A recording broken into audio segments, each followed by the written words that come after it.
When you retire, you may get a chance to go to football heaven. This is football heaven.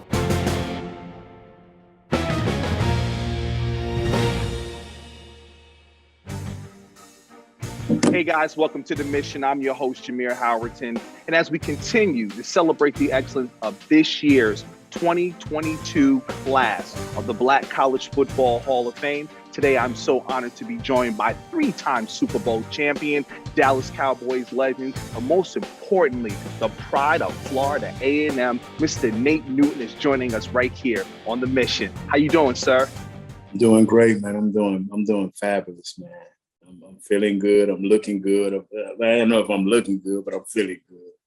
You're looking good, sir. You're looking good, sir. And even more so, congratulations. You're in this year's class of the Black College Hall of Fame. When you take the time, Nate, to look back at your legacy and your college career, what does it say to that, that you are going to be here in this gallery come Labor Day weekend amongst these greats? And I'm looking right over here at Eric Williams, one of your old teammates, Central State, proud of Central State. Yeah, man, it looked like Timmy Newsome up there too, and Everson Walls and Hollywood. I mean, all them Cowboys is what I'm trying to get at, man. And then great Bob Hayes, which also, it's amazing, man. I never thought I would. I never gave it any thought. Black College. I never did because, and that's what's so hard for me, man, is I just played football. I enjoyed it. I enjoyed the competition. When something nice happened to me, when God has always blessed me with something nice like that, just glory go to him, man, because, I was caught totally off guard. When Doug Williams called me, man, and said, "Hey, Nate, I want you to be quiet about this." First of all, I thought he was just calling me to check up so he can talk about my Cowboys, and I can talk about, them Deadskins, but I mean, the Commanders. But, and he told me, and I didn't believe it. He said, "Keep that under your hat," the day before. And then I didn't even tell my wife. I'm like, "For real? Black College Hall of Fame?" And then when I went to, went and did a podcast for the Cowboys, and they're like, congratulations. I'm like, for what? Black College Hall of Fame, man. I'm just overjoyed that they thought I was worthy enough to be a part of a great legacy, Talk to us about Florida A&M. How and why did you choose to go to Florida A&M? You know what, my friend? A lot of my fans, a lot of people don't know because I'm real low key on the racial issues and black this and white that. And, I'm for the human race, and I've always been, but when it came time, this is going to be a long story, I got 2 or 3 minutes. Okay. You can chop one. Okay. I lived in a black neighborhood, of course. My father, Nathaniel Newton Sr., named after him, he always, had pride within the black community. He always was a self-employed black man, and he always preached that. And I went to a black elementary. And the first time, I hear a lot of white people say, "Man, I ain't see a black until I was 7, 8, maybe 9 years old. I ain't see a white person till I was maybe 7, 8, 9 years old besides on TV." Because I lived in a black community. We had a black elementary, Richmond Heights Elementary, and I could just walk right down the street. It's less than 5 minutes from my house. We call it cross the ditch because you could have a bridge from my house to the school. I could be there in 2 minutes. I could jog there literally in 2 minutes. But we had to walk around. So my experience was all black. And then when I went to junior high, all of a sudden we getting shipped to a white school, predominantly white junior high school. It's middle school now, but it was junior high back when I was coming back in the 70s. So here I am. And that's when I got my first look at white people, when I went to my elementary school. So I'm like, oh, okay, But we were never taught anything other than that they were human. So that's how we looked at it. And then when I went to junior high, I had my first taste of a difference in black and white. not really knowing it, until we had a kind of little semi-riot at our junior high school. And I still wasn't into it because I wasn't gonna just jump on a person or go at a person without you doing something to me back in the early days like that. And but that was my first taste of it was the difference in white and black, And then so when I went to how I got to Jones High was even a freak accident because I was supposed to go to Oak Ridge, a predominantly white school, but somehow I got mixed up and I went to Jones High, which is all black, 99% black. And I knew of Jones High because in the summers, my dad had a filling station across the street from Jones High. So I knew all the people at Jones High. And it was a black high school. And somehow, some way it got mixed up. I was supposed to go to Oak Ridge, but my papers came going to Jones High. And I'm like, whoa, Jones High, whoa, I'm going to J High. Well, everybody else wanted to go to Oak Ridge, best football team, best this, best all of this. I'm like, no, I want to go to Jones High. So my dad owned a apartment complex or a house over in that district. So we just used, 47 or something Jackson Street. Right. Sometimes it comes back to me. And that's how I got to J High. And so when I was playing football, which that's another story in itself. When I was playing football at J High, these schools from Georgia, Alabama, Arizona State, all these schools was coming. I did not see one black school. One black school. I'm like, whoa. But it didn't bother me. And then I committed to Arizona State, the Sun Devils. I had committed to them. And one day it dawned on me, I'm like, wow, I'm hearing all my people because all my years we went to Bethune-Cookman FAMU class right there in the Citrus Bowl. Every year. That's where I'm going to Bethune, or I'm going to FAM. And I was in that mix too. But when the recruiting started, all I had was Bethune, Georgia, Florida State. I even went to a summer camp for Florida State the year before as a junior. And so I didn't hear it. But one day it dawned on me, all the guys were out front and they was talking about FAMU and they was talking about this and that. Big Fam ain't offered you. I said, yeah, but Georgia has, Arizona State has, Notre Dame has, until they looked at my grades. Then they kind of disappeared. But anyway, and so here I am, so I went to my head coach, Calvin Perry. He's no longer with us, bless his heart. He's one of my angels, took care of me. And I went to coach. I said, Coach, didn't you go to Florida A&M? Yeah, but I went to FAM. There was no Florida A&M. I go coach in mechanical. One of that. It was like, FAMU. Yeah, I went to FAM. What's up? I said, Coach, this is amazing. Bethune, FAM. I think I got one letter from Grambling. I was wrong. I got one letter from Grambling, just letting them know that I was a human, that I was alive. You know what I'm saying? And I'm like, wow. I said, why FAM don't want me? I said, all these other universities want me. Why FAM don't want me? And he made a call. He made a call.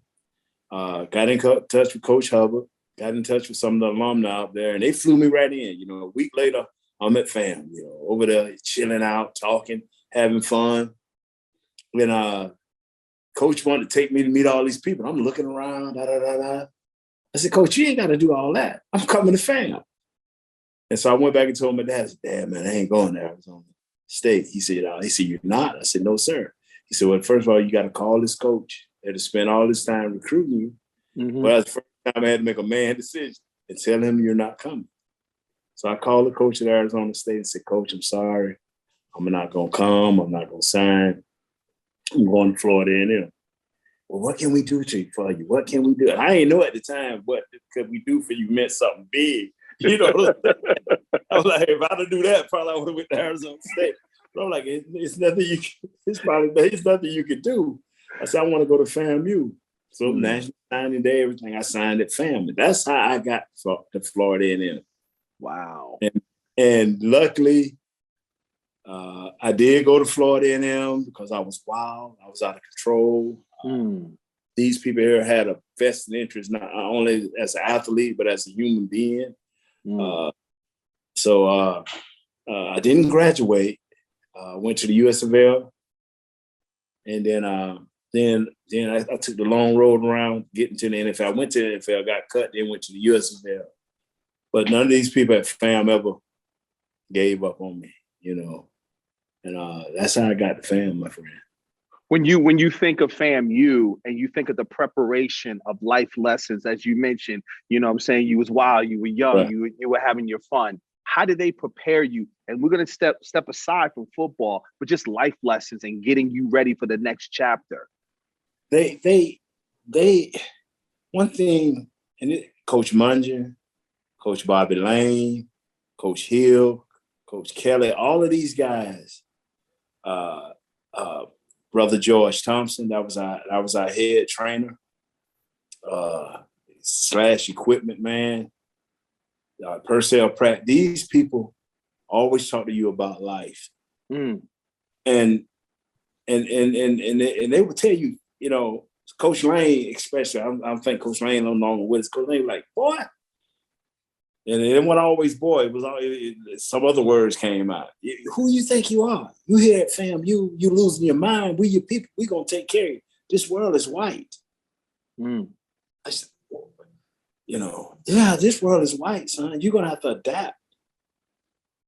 This stuff you're doing is not gonna be accepted. You're gonna have to change how you think, how you act around people, how you treat people, and what you do. And see, I don't know if that's still the type conversation our Black teachers, professors, whatever, but they had a vested interest in you. They did not want you to fail, and they didn't want you not to be aware. And maybe my interview is different than most people because that I'm about this is who I am. I just tell it how it is. And so Coach Mungeon and guys like that, they stayed with me. Hard times, good times, bad times. And I think even if I went back to family, just walked around, guys would have still been like, man, are you going to do something for yourself? Are you going to try to further your education? Or what you going to do? Because they did not want you to fail, because if they see you failing, they always thought that they were failing. Where did I go wrong with this kid? How could I not touch this kid? But I've always been, brother, God blessed. And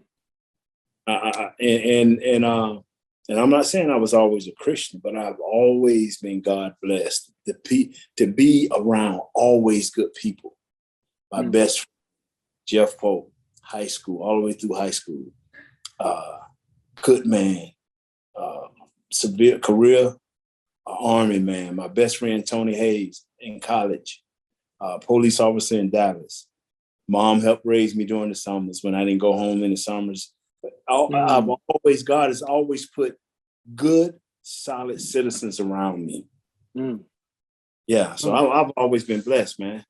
I had to ask you a follow-up just to be real, because we keeping it real right now, and I love it. Yeah. Do you think if you would have went to Arizona State and going through those early steps, Okay. I've been home, bro. Okay. I've been home because I'm telling you, and that's why it's going to be hard for me to even do a speech at this Black college induction, because none of me, man. That's what I try to tell people. When you look back over my career and my lifespan, the things that were in my life and a part of my life, I look back and I'm like, how did I get through? Wow. How did I make it? And then, like I say, for Doug to call me, it's an honor, Shaq Harris and all of them, to think that I'm worthy of this right here, man. And I said to myself, I tell my wife, and I know a lot of people don't want to hear that, like, you was a baller. Yeah. But the off the field wasn't a baller. The off the field was ignorant, hardcore, disrespectful. And it's a lot of people took a lot of things to help me get where where I'm at. So, like I said, I have 2 or 3 angels that took care of me, right here on this earth. So, and so, now when I look at people, my kids, I look at people and I be telling my wife, give them time, let's just see, if they say they change and that's okay, let's hold them to that, because if I can change, oh man, I know Wow. in my heart you can change. Wow. Well, let's switch some gears a bit and talk about Florida A&M and Bethune-Cookman and them classic games, some of your fond memories of balling on the field. How much excitement was that? How much fun did you have? I think we beat Bethune maybe once or twice. Oh, wow. We used to be thumping us, man. And I think we finally beat them this past year right here for the first time in 85 years, feel like. Yeah, Bethune, man, go back and you pull that up when you get time. Bethune was getting after us. And I think we beat them my senior or junior year, or maybe both years. And man, that was a joy, man, because, like Florida State, Michigan, Ohio State, coaches lose their jobs off of the games. And it was big, man. It was big. And it happened in that class. It used to happen right in Orlando. So all the Rattlers, all the Snakes, all the Bethune-Cookman guys were there. So that's the big thing, man. And we had some battles. One when I was a defensive lineman, I played defense one year, made all MEAC. And then they switched me the next year over to offense. And, the rest is history, man. I just look back, Coach Rudy Hubbard. I mean, great man, Coach Strawberry, Coach Hodges, great man. Just people that always try to talk to you. Coach Bogan, people just always in your ear, man. Settle down, man. You can be something special if you just put your mind to it. Man, I'm like, man, where the next party at? And I know people want to always make it look like it was the perfect rags to riches, but me, I was just a guy that hadn't found himself, man. I was an old man before I really found myself and found stability. You know what I'm saying? Now, Nate, I got to ask you, fast forwarding it, you mentioned when you were sharing beforehand how you went undrafted as a rookie free agent. You were cut from the then Washington football team, went to the USFL. But in 1986, you made your way into the Dallas Cowboys locker room. Do you feel at that point in time that you had arrived? I'm here. I got it all. I'm not saying you got it all together, but I'm just saying, do you feel like you arrived? Like, I'm here. What was that transition like for you? Scared to death, because even when you make the 50-man or 51 or 52-man roster, that first month, they still trying to make the team. They still trying to churn the bottom of that roster. Them last 5 or 6 guys, you on eggshells at least a month. Hoping, because they if they see a better veteran offensive lineman, or if they see somebody, a defensive lineman that they need, them have to cut somebody, you could be that guy. So my first 2 or 3 years, man, I was still trying to find myself. And then I think my second year I started, and it still was kind of worried because I was a heavy set guy, big guy, loved to eat, loved to be grubbing. So I was always weighing overweight, always, even though I was balling, they wanted, they had it how they wanted it, I was like, wow. And then about my 3rd or 4th year, that's when I knew I could walk. I knew. It's like I was lifting up some dudes off their shoes, bro. I was lifting them out of their shoes. And then when Coach Johnson came, boy, I was like a D9 road grader, baby. Hey, don't get in front of me because I'm rolling you up. You know what I'm saying? 6-time Pro Bowler. I mean, it clicked. Charles Haley, man. Charles Haley is so instrumental in me being a better player, man. And then I had guys like Troy, Emmett, Mike, Tony Tolbert. They just was not hearing you not working, you not being the best you could be. When you got guys around you like that's trying to go somewhere, I'm talking about Hall of Famers, they trying to do something. Man, you're gonna have to fall in line, or you're gonna find yourself on the street. 3-time Super Bowl champion. I know you may say, Jameer, all the seasons were amazing, but out of those 3 Super Bowl champions and those seasons, which one was so special? Which Super Bowl? The first one? Okay. The first one. You wish you was there, but you wasn't. Bruh, hey, on the field, off the field, around the field, it was about the boys. And we did it, bruh. We did it. You know, our local media, like, how can they party the way they party and whoop folks the way they do on Sunday, Monday, and Thursday night? They couldn't believe it. But Jimmy Johnson told us, you work hard, you study hard, you put in the work, and then you play hard. And you told the wrong cat, Nate Newton, you told the wrong cat that. I was the wrong cat to be told that. You know, me and Michael Irvin, and a few other of my boys, yeah, we was doing it, man. I'm sorry, y'all. People just waving at me, you know. Oh, no, that's fine. That's fine. Yeah. Fine. So I'm going to tell you something, man. Yeah. When we went to that first Super Bowl, man, Coach kept us, believe it or not, on basically the same routine as we was during the week. We practiced basically at the same time. We got off. We didn't have no curfew. Monday, Tuesday, Wednesday, or Thursday. Friday, they kind of settled us down. Saturday, they took us to a whole different hotel. Sunday, we just cut loose, man. And then we was already in the routine. We went back to back. Wow. Man, wow. Please, now, now I gotta talk to you about this because, you know, I got a chance last year. Unfortunately, we lost a great legend in John Madden. And you hear guys talk about, the Super Bowl is a beautiful thing. The Pro Bowl, okay. But I was on the all Madden team. Tell us about that, because you and John Madden, y'all had a special relationship. Y'all had a really special. Share those stories with us, sir. I tell you, like, Sir, I used to look at Coach Madden, man. Back then, the Giants was rocking. LT them was rocking, you know. And here I am, you know, in the NFC East, you know, because at one point, I think we won back-to-back Super Bowls thanks to Buffalo. And so here we are, and I'm looking like, before all of this happening, I'm like, man, John Madden is sweet. You know, if John Madden talk about you, you have arrived. And we was playing them in Giant Stadium, the old Giant Stadium.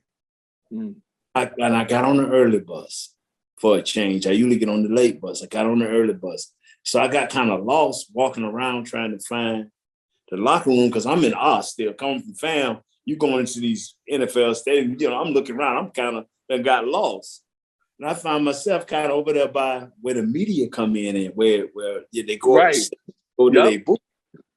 And I'm walking, I'm like, dang, they go John Madden. Should I speak to him? Should I say something? Then I look at him, he look at me and say, how you doing, Nate Newton? I'm like, what? I'm like, how you doing, Coach Madden? He said, hey, man, you all right. Just keep playing. You all right. You're a pretty good player.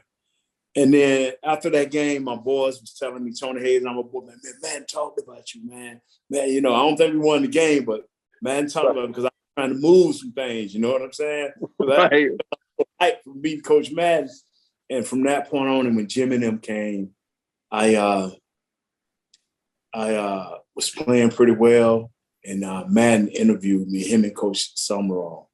And from that point on, they would come to the majority. They would do the majority of our home games. Wow. And would, regardless of whether they would want to speak to me or not, I would wait around a couple of hours. They finished talking to all the players, and I would go in and talk to them. You know, bring them food, bring them sandwiches, and do this and do that. And he invited me to a Super Bowl to do some stuff with him, and we did some things at the Capel Deli. And man, we built up a friendship, man. And he always told me, Nate, you know, always be working on Sundays. Always keep your Sundays. Always be playing on Sundays. Always. And I'm like, Coach, you keep telling me that, but I can't play forever. I said, what do you mean keep your Sundays? He said, always have something to do. Always keep yourself active. Always be on. you know, always find a way, you know, because if you stop, you disappear. And I guess that disappear for him was the word dying. You stop. So Coach Madden, man, and power to him, man. I got to go see his wife. You know, I got some connections where I can go see his wife, man. I'm hoping this off season and his sons, man. They're beautiful people, man. Yeah. Anybody that dealt with Coach Madden, he never made it about himself. It's like, how are you? What are you doing? You know what Coach Madden doing because it's all over the TV. You know he making it or not making it, or good or bad, because it's all over the TV. You want to know what you're doing as a human being. Yeah. Wow. Real. Now please tell me you still have your Coach Madden jackets. Your all Madden, yo. Yeah. The other day I was like, man, wait. And I went into my closet there with, I think it was 94 or 96 or something like that, 95, all Madden jacket. Yeah, man. Yeah. I'm down with that. I hope one of my sons get it when I pass away, you know. And they cherish it, man, because you know. But then again, if they sell it, they can sure enough get something for it. Before I let you go, Mr. Newton, just overall, what's it going to mean to you? You know, Juneteenth, you're going to get that black jacket with that Black College Hall of Fame logo on it. And then come Labor Day weekend, you're going to be here in Canton with the whole team, and you're going to be celebrated at the Pro Football Hall of Fame, Black College Hall of Fame Classic weekend. What is all that going to mean to you when you really think about it? I'm just going to absorb it, man, and it's an honor. You know, God always finds ways to humble you. You know, a lot of people get the big head and, you know, I'm this, I'm that, you know, and I never looked at football.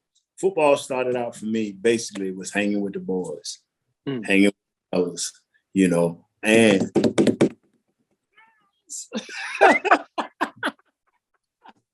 so that was started out for me, you know, but football became kind of personal, especially when I got in the NFL. And I really, you know, I saw it in college when guys used to cry on pro day when they didn't do good. How much thing meant to them. I'm like, man, really? Really? You know, and then when I got in pros and saw that intensity intensify, with guys looking at you like, hey, man, we just lost it. And then we got with Coach Johnson. Yeah. Oh, if you did love the game, you better show me acting like when you was around him. You know, so, you know, I love football because that has been my life. You know, that is the only I do things in and around the Cowboys. I go back to FAM here and there. I talk to a lot of my boys. I'm not active at FAM. It's sorry to say. But I'm active at Jackson State. My boy Dion. I wanted to ask you about that. You know, how happy are you to see that with Dion, Eddie George, and now Hugh Jackson at Grambling? You're starting to see guys coming back and really pouring into these young student athletes. And I love what Dion's doing. He's putting the pressure on the NFL. Yeah, and the thing that he does, man, is Dion, this is what people better realize. Dion don't believe in he's not colorblind. You know, white, Hispanic, Asian. If you got what it takes, he gonna try to recruit you. Now you may not come, right. Recruit you, but he does want the exposure for the blacks. You know, and some of the things he do monetarily, he opening up doors. He forcing other universities to use these funds in the correct and right way. So Dion is a little deeper than just saying, hey, I'm black, and that's that. He's trying to do it all. He's kind of like you, man, a man of character. You know what I'm saying? Yes, sir. Yes, sir. Yeah. Yes, sir. Yes, sir. Well, congratulations again. We can't wait to honor you here Labor Day weekend this summer at the Classic. Want to thank you so much for your time. But hold on. Let me say this right here. And I'm going to talk to Doug and I'm going to talk to Shaq. All this yellow and all this kind of gold back in the back with black, that's Grambling. We need some orange and green. So I'm just letting you know that. Go on and finish your spiel. I'm letting you know.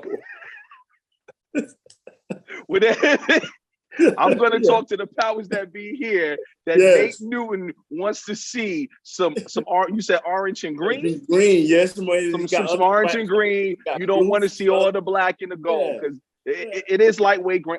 Now that I think of it, it is very Grambling-esque. There is some brown. Well, that's the color of the football, but that's right. It is very Grambling-esque. So I will definitely bring that to their attention. Stop with the foolishness.